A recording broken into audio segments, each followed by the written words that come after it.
बर्दाश्त नहीं किया जाएगा। कोई भी वहां पर दंगा करना चाहता है, बांटना चाहता है समाज को, उसके लिए कोई भी स्थान नहीं है। कहीं न कहीं सुप्रीम कोर्ट के जहन में उपासना स्थल विधेयक इंडियन वर्शिप एक्ट 1991 रहा होगा। पर और मुल्क के कानून पर पूरी तरीके से यकीन रखें, इंशाअल्लाह इंसाफ होगा।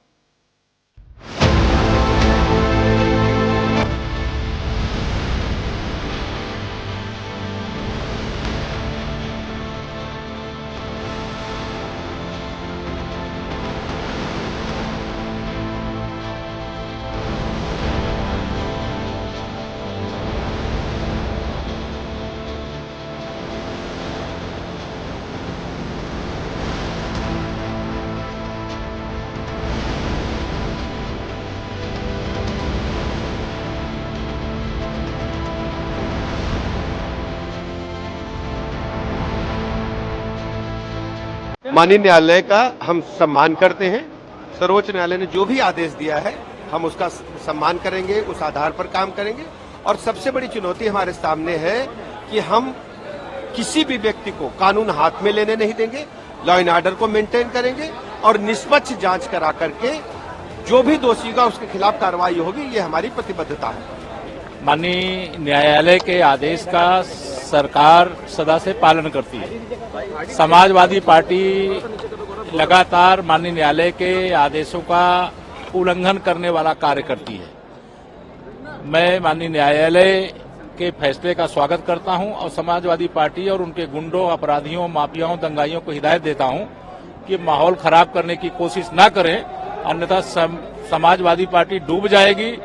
खोजेंगे दूरबीन लेकर के भी तो पता नहीं चलेगा। प्रोफेसर रामगोपाल लेकिन अभी भी उनके बयान आए हैं और सरकार और पुलिस उनके जहरीले भाषण, मैंने कहा कि समाजवादी पार्टी को समाप्तवादी पार्टी बनाएंगे और ये परिवार डेवलपमेंट एजेंसी के जो निदेशक श्री अखिलेश यादव जी हैं, उनको अगर उपचुनाव में समझ में नहीं आया तो 27 में उनको जरूर समझ में जनता आए, ऐसी भाषा में समझाएगी। धन्यवाद।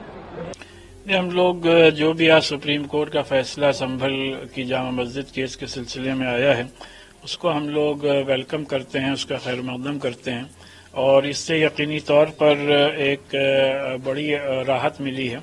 और जिस तरीके से ऑनरेबल सुप्रीम कोर्ट ने आज ये कहा है कि और निचली अदालत को ये हिदायत दी है कि संभल जामा मस्जिद केस के सिलसिले में कोई भी निर्णय और फैसला ना किया जाए और मस्जिद साइट को हाई कोर्ट जाने की भी हिदायत दी है और हर हाल में संभल में लॉ एंड ऑर्डर को मेंटेन करने का ऑर्डर दिया है, रखने का ऑर्डर दिया है।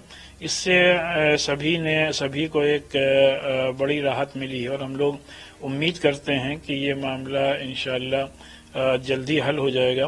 तो लिहाजा संभल के आवाम से एक बार फिर से ये अपील है कि हर तरीके से अमन अमान कायम रखें और मुल्क की अदालतों पर और मुल्क के कानून पर पूरी तरीके से यकीन रखें, इंशाअल्लाह इंसाफ होगा। देखिए, सरकार और पुलिस समर्थ है। वहां पर जो वहां पर दंगा हुआ है, लोगों की हत्या हुई है, किसने की है, सभी तरीके से पुलिस अपना काम कर रही है और जो कोर्ट का निर्णय होगा उसकी छाया में ही काम करेगी। लेकिन किसी भी दंगाई को बर्दाश्त नहीं किया जाएगा। कोई भी वहां पर दंगा करना चाहता है, बांटना चाहता है समाज को, उसके लिए कोई भी स्थान नहीं है। मैं सुप्रीम कोर्ट के इस फैसले का सम्मान करता हूं, स्वागत करता हूं। लोअर कोर्ट ने जिस तरह आदेश दिया, जिस तरह आनन फानन में जिला प्रशासन ने सर्वे कराया, जिस तरह दर्दनाक घटना घटी कि 4 लोगों की जान चली गई और कई लोग घायल हैं, जेल में बंद कर दिए गए हैं लोग, एक अशांति की स्थिति पैदा हो गई है। तो इस फैसले से, इंतरिम ऑर्डर से रोक लगा दी उन्होंने पूरी तरह कि ना प्रशासन ऐसी कोई कार्रवाई करेगा और ना ही लोअर कोर्ट कोई ऑर्डर देगी। हाई कोर्ट में लोग जाएं, अपनी बात कहें और उसके अनुसार कार्रवाई।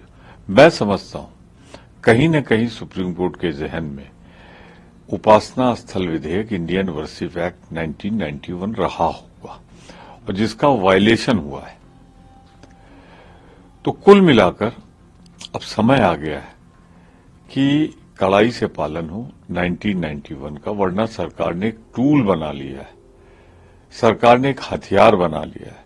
सरकार अपनी सारी असफलताओं को छिपाने के लिए ऐसे मुद्दे उछाल रही है। तो ये तो मैं कहूंगा जिला प्रशासन की त्वरित कार्रवाई जो हुई थी, जिस तरह एक बार सर्वे हुआ था दूसरा क्यों किया उन्होंने बिना लोअर कोर्ट के ऑर्डर के। देखिए, अलर्ट रहना भी चाहिए। इतना बड़ा हादसा हो गया, 5 लोगों की जान चली गई, कोई मामूली बात नहीं है ये। उनके परिवारों से पूछिए जिनके घर का आदमी चला गया। अलर्ट भी होना चाहिए और अफवाहों पे भी कंट्रोल करना चाहिए। पूरे मुरादाबाद में ये अफवाह उड़ी हुई है कि संभली जामा मस्जिद में नमाज नहीं होगी, जबकि नमाज होगी, लेकिन कड़ी सुरक्षा में होगी। कड़ी सुरक्षा में सब लोगों को देखा जाएगा, सब लोगों की तलाशी वगैरह भी होगी। घबराने की ज़रूरत नहीं है। मस्जिद में जाएं, अल्लाह के हुजूर पेश होकर इबादत करें और अमन चैन के लिए दुआ करें। देखिए, कोर्ट का मामला थे, मैंने अभी आपको बताया ही कि कुछ भी रिपोर्ट पेश हो जाए मस्जिद थोड़ी डिमोलिश होगी। क्यों परेशान हो रहे हैं सब लोग? रिपोर्ट चाहे पॉजिटिव हो चाहे निगेटिव हो। हाँ, अगर कोई आदमी बिल्कुल ही बेईमानी पे ही उतर आया हो तो मैं आपके माध्यम से ये कहना चाहूँगा कि अमन की चाबी इंसाफ के पास है। अगर इंसाफ नहीं होगा तो अमन कायम नहीं रहा जा सकता।